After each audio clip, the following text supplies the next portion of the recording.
नमस्कार, आप सभी का मेरा नाम है अशोक वीर यादव एडवोकेट और मैं आप सभी के लिए लीगल एडवाइस पे वीडियोस अपलोड करता हूं जो कि आप सब लोग उसको लाइक करते हैं, पसंद करते हैं, शेयर करते हैं और सब्सक्राइब भी करते हैं। अब तक नहीं किया तुरंत करिएगा, दूसरे लोगों तक भी इस जानकारी को जरूर शेयर करिएगा।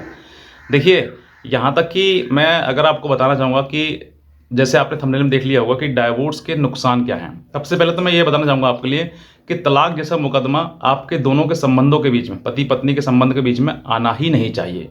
मैं इस बात का आपको बिल्कुल भी एडवाइस नहीं करूँगा कि आप तलाक का केस डालें, क्योंकि तलाक का मतलब है दो संबंध टूटना, यानी कि रिश्ते टूटना। तो रिश्ते, मेरी कोशिश ये है कि मैं आपके रिश्ते बनाऊं, ना कि तोड़ूं। तो मेरा ये बिल्कुल भी आपके लिए एडवाइस नहीं है इस वीडियो के माध्यम से कि मैं आपका कोई घर परिवार तोड़ूं, और ना ही मेरा ये उद्देश्य है कि आप कोई भी तलाक का मुकदमा डालें। लेकिन आपको मैं वो सभी परिस्थितियों से अवेयर जरूर कराऊंगा जिन परिस्थितियों से आपको जानना चाहिए, ताकि भविष्य में आप जब केस फाइल करें, पिटीशन फाइल करें, तो आपको वो सब चीज़ें, नुकसान फ़ायदे सब पता होना चाहिए। तो आज मैं सिर्फ इसमें नुकसान बताता हूँ कि क्या क्या आपके पास आपको नुकसान हो सकते हैं जिस पिटीशन को डालकर, डाइवोर्स के पिटीशन को डालकर क्या क्या नुकसान हो सकते हैं। तो गिनना शुरू कर दीजिए, नंबर 1, 2, 3, 4 लगातार मैं बताते जाऊँगा। सबसे पहले, अगर आप पिटीशन डालते हैं, पिटीशन जो मतलब डाइवोर्स, अगर आप हिंदू हैं तो 13A के तहत जो है आपका पिटीशन दायर होगा। और ये मैं वो दायर बता रहा हूँ जो आपका कंटेस्टेड है। कंटेस्टेड मतलब कि आपका एक पार्टनर चाहता है, दूसरा पार्टनर नहीं चाहता है। तो ऐसे में आपको 13A के तहत जो है, 13A HMA Hindu marriage act के तहत आपको पिटीशन फाइल करना पड़ेगा। जैसे ही आप पिटीशन फाइल करेंगे तो सबसे पहले नुकसान आपका ये होगा कि जब ये पिटीशन की जानकारी पत्नी को पता लगेगी आपकी, या फिर पति को पता लगेगी, तो पति के पास तो कोई कानूनी अधिकार है नहीं, क्योंकि वो तो आपको कोई मुकदमा करेगा नहीं। लेकिन पत्नी के पास बहुत कानूनी अधिकार है।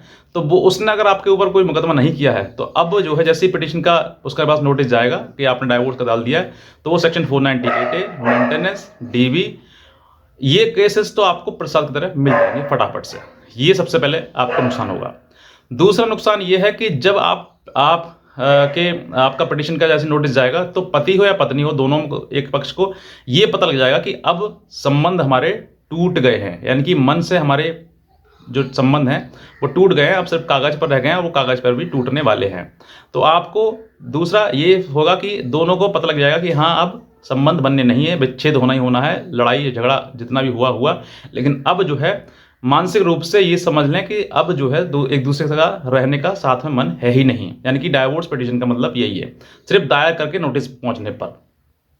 तीसरा, जब आप पिटीशन दायर कर देते हैं, तो दायर करने के दौरान जो लड़ाई लड़ी जाती है, यानी कि जो पूरा ट्रायल होगा दायर पिटीशन का, तो अगर फर्स्ट मतलब एक पक्ष ने जो डाइवोर्स का किया है, उसमें सेक्शन 24 लगाकर, दोनों में से कोई भी पक्ष, कोई पति के लिए नहीं है, पत्नी के लिए नहीं है, सेक्शन 24 हिंदू मैरिज एक्ट के तहत एक एप्लीकेशन लगाकर आप मेंटेनेंस, यानी कि इंटरिम जो पेंडलाइट मेंटेनेंस है, मतलब आने जाने के खर्चे और वकील का खर्चा, ये सब कुछ खर्चे के लिए आप सेक्शन 24 की एप्लीकेशन लगाकर मेंटेनेंस ले सकते हैं।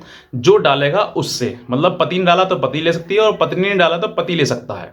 ये एक दूसरे के पेक्स, ये आपको लॉस होगा कि आपको दौरान मुकदमा, यानी कि जो मुकदमा चलेगा डाइवोर्स का, उसमें आपको वो मंथली, मतलब पर डेट, प्रत्येक दिनांक पर जो आपको पैसा देना होगा। आपको पैसा कितना हो सकता है, ये भी सवाल आता है आपके। तो पैसा देखिए, आने खर्चा मान लीजिए 100-200 रुपये होता है, तो मैक्स 200, 300 या 500 कोर्ट बांध देगी, और एक मुश्त राशि वकील के लिए 2000, 3000, 4000 जो भी बांधेगी वो बांधेगी। तो ये आपको देना पड़ेगा, ये लॉस होगा आपको, आर्थिक लॉस, मतलब फाइनेंशियल लॉस हो जाएगा ये। तीसरा होगा, चौथा बताता हूँ आपके लिए।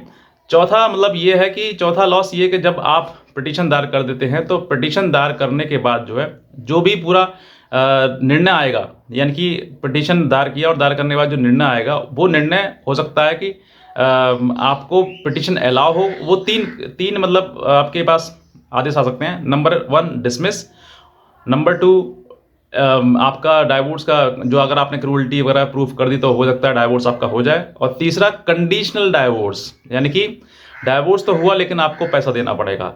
तो ये आपके लिए 3 ऑप्शन हो सकते हैं डाइवोर्स अगर आप का पिटीशन फाइल करते हैं। पहला, डिसमिस, यानी कि आपका जो पिटीशन आपने डाला वो डिसमिस हो सकता है। दूसरा, आपको डाइवोर्स विदाउट कंडीशन मिल सकता है। तीसरा, आपको डाइवोर्स मिला तो लेकिन कंडीशनल, यानी कि आपको कुछ पेमेंट देना पड़ेगा, पैसा देना पड़ेगा एक पक्ष दूसरे पक्ष को, और उसके बाद आपको डाइवोर्स वो ग्रांट होगा। ये चीज़ें आपको समझनी है कि इस तरीके की चीज़ें अगर आपके सामने आती है तो ये 5 आपको लॉस हो जाएँगे और इन 5 लॉस के बाद जो है आपको पूरा तैयार हो जाना है। अगर आप चाहते हैं कि मुझे डाइवोर्स चाहिए या फिर मुझे इन सब चीज़ों से मुझे कोई दिक्कत नहीं है, और हाँ, मन में ये भी सोच लीजिए कि आपने एक बार डाइवोर्स का केस डाल दिया, तो फिर आपके पास मेंटेनेंस का भी बहुत जल्दी से अलाउ हो जाएगा।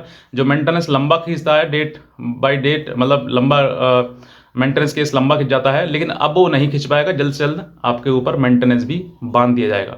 तो ये आपको समझनी है कि मुझे प्रक्रिया से जो इस गुजरने से लॉस होगा या फिर बेनिफिट होगा, ये आपको समझना है। आपके पास सबूत है, एविडेंस हैं, और आप चाहते हैं कि हाँ मुझे डाइवोर्स मिल जाएगा और मेरे पास एविडेंस भी है, तो फिर आपको डाइवोर्स की तरफ जाना चाहिए, क्योंकि रिश्ते बहुत ज़्यादा ख़राब हो गए तभी।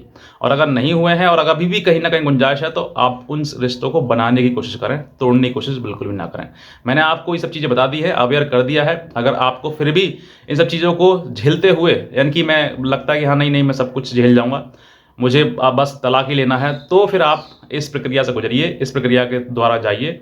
यहाँ पर आपको सक्सेस भी मिल सकती है और आप फेल भी हो सकते हैं, दोनों हैं, कंडीशनल है। रिस्क आपके ऊपर, रिस्क लेना अगर आपने सीख लिया, रिस्क में समझ लग रहा है हाँ रिस्क में ले सकता हूँ, तो आप ज़रूर जाइएगा इस प्रक्रिया से। और अगर लगता है कि नहीं रिस्क नहीं ले सकता मैं, तो फिर आप मत जाइए। और मेरा उद्देश्य यही है इस वीडियो से माध्यम से कि आप तलाक की तरफ न जाकर रिश्ते बनाइए। कहीं पर भी अगर थोड़ी सी गुंजाइश है तो पुरानी चीज़ों को भूलकर आप नई चीज़ों को बढ़िए और जीवन एक साथ गुजारिए। तो बस मैं इतना कहना चाहूँगा, अगर आप नए हैं तुरंत सब्सक्राइब करें, दूसरे लोगों तक भी जानकारी को जरूर शेयर करें। आज का वीडियो देखने के लिए आपसे बहुत धन्यवाद।